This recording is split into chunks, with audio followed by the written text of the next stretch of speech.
So to start, without spilling my guts out here because there's a lot that's happened to make this decision as of a month ago. I got divorced after repeatedly being cheated on by my wife, both virtually and in person.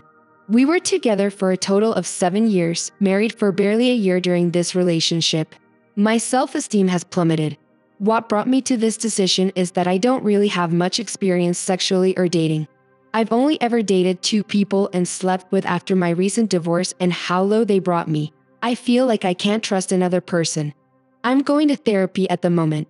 Have been since this all started over the summer when I found out that she was initially cheating on me and wanted to try and fix our marriage.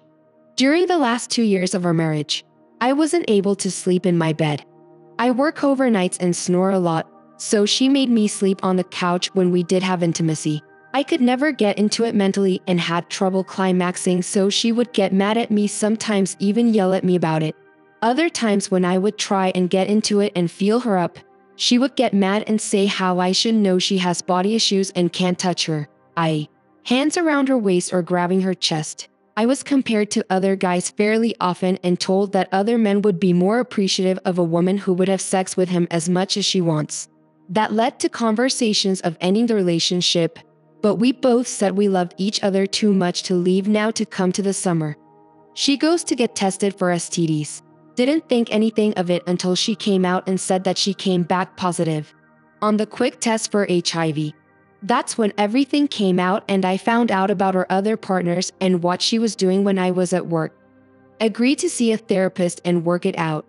Come to a little over a month ago, and she admits to me that she was lying about not still seeing other people. It was lying during the therapy too. Now that the divorce is over, she's dating one of the guys she cheated on me with, and I feel like I can't be in a relationship.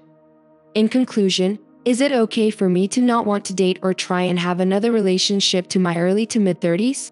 Right now I'm just kind of doing me, going to work and trying to make friends since I didn't really have any before this marriage ended. Part of me feels like even if the one came along now or in the next few years, I would easily turn them down.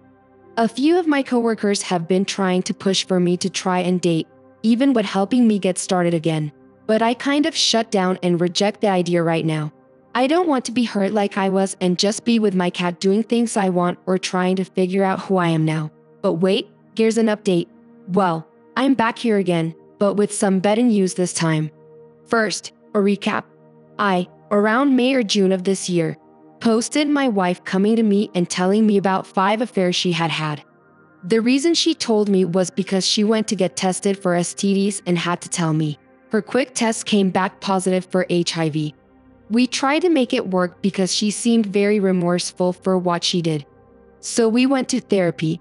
During this time, I tried really hard to trust her again. That never happened.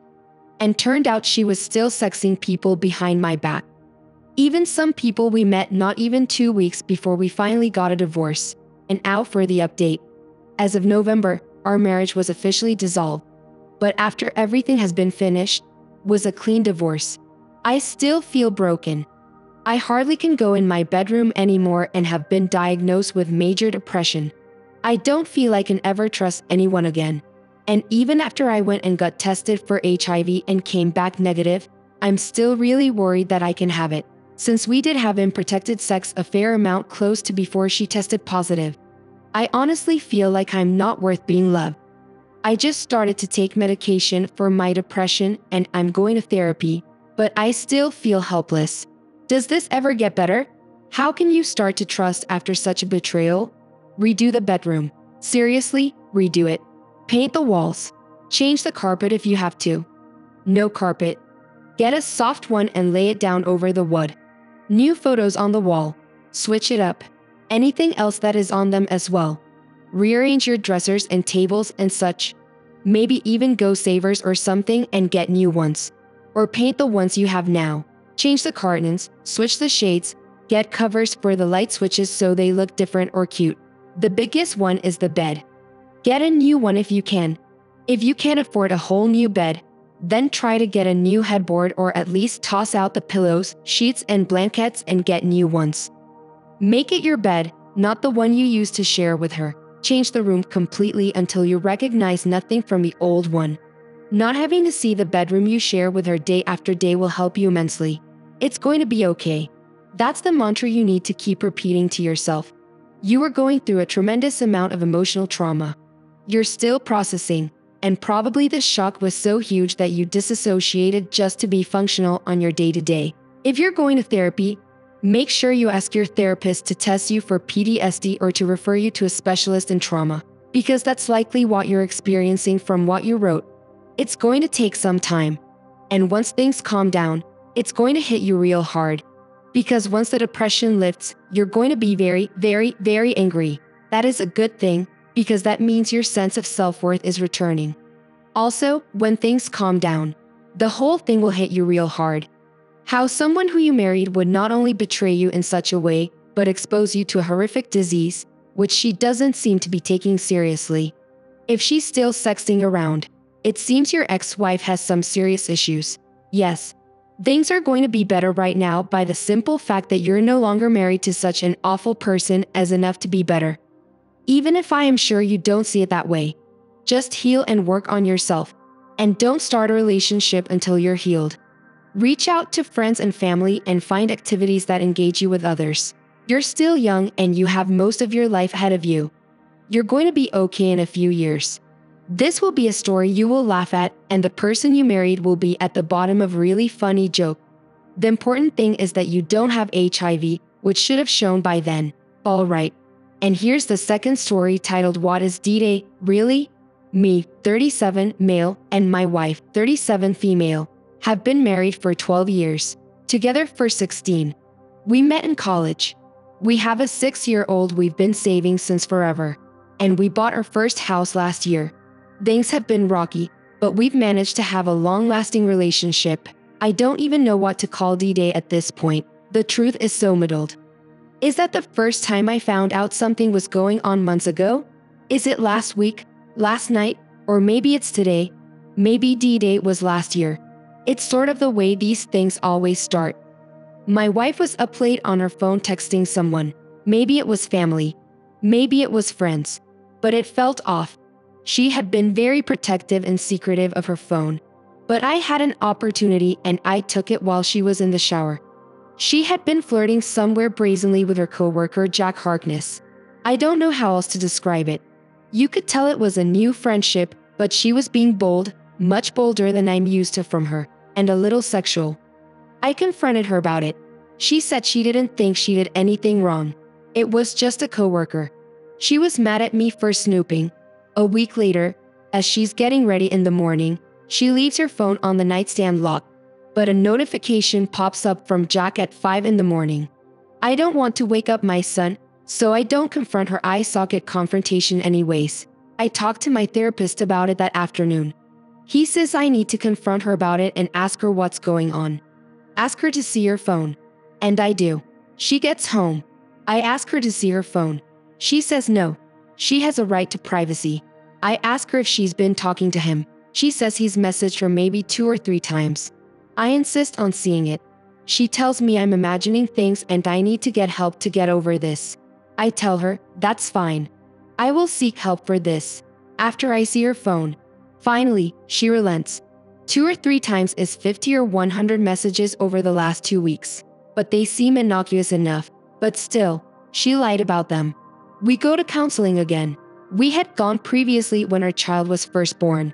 For about 6 months, our counselor laid out a plan for reconciliation, but required her to cut communication with him and a commitment to take divorce off the table from me. My wife says she doesn't like our counselor anymore. We never go back again. Maybe D-Day was last week. My wife is texting all morning with her friends. I see her pinned unlock her phone. At this point, I'm still suspicious and it's eating me up.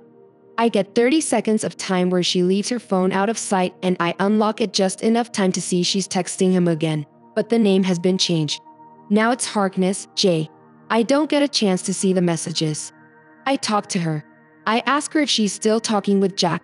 She is. She says, but there's nothing there. He's just a friend. And I never asked her not to talk to him. She said she needed to talk to him because they work together. I don't ask to see the text messages.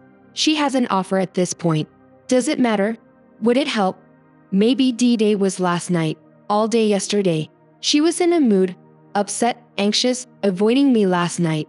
While she's asleep, I take her phone from the nightstand. My heart is racing. What does she wakes up? Why am I snooping? What will I find? I feel shame and excitement. I enter the PIN. Incorrect. Too few digits this time. Her new PIN is longer. Well, frick. At this point, I decide to sleep on the couch. She wakes up and comes downstairs. Ask me if everything's okay. I tell her I have a headache, which is true at this point, and I'm feeling nauseous. Also true. She asked me if I have a fever, if I have COVID. I don't. Just a sinus headache. She asked me to come up to bed and asked me to tell her what's wrong. I tell her I think she's having an affair. She says she would never do that. She asks if this is about that other guy. I ask her why she flirts with him. She says, because it's fun. That's where it ends. My headache gets the best of me, and I tell her I want to sleep. I guess today is D-Day. I'm so tired emotionally and physically. I'm tired of the leaky faucet of trickle truth. I'm tired of the cell phone. Nuclear football. I'm tired of being paranoid and knowing I'm always just half right and coming away feeling like a butthole. I don't know what to say when she gets home. I'm terrible at confrontation. I just want to end this nightmare. At the moment, she's having her cake and eating it. She's got you at home to share living costs and chores and him for excitement. You know that she's having an emotional affair. And sorry to say that affairs with coworkers are usually physical. She's been stepping out with him for a year. This can't continue. Prepare an exit strategy and seek legal advice. This situation isn't going to sort itself out. And it's time for you to do some things which you will need to be strong to see through. Line up a support network.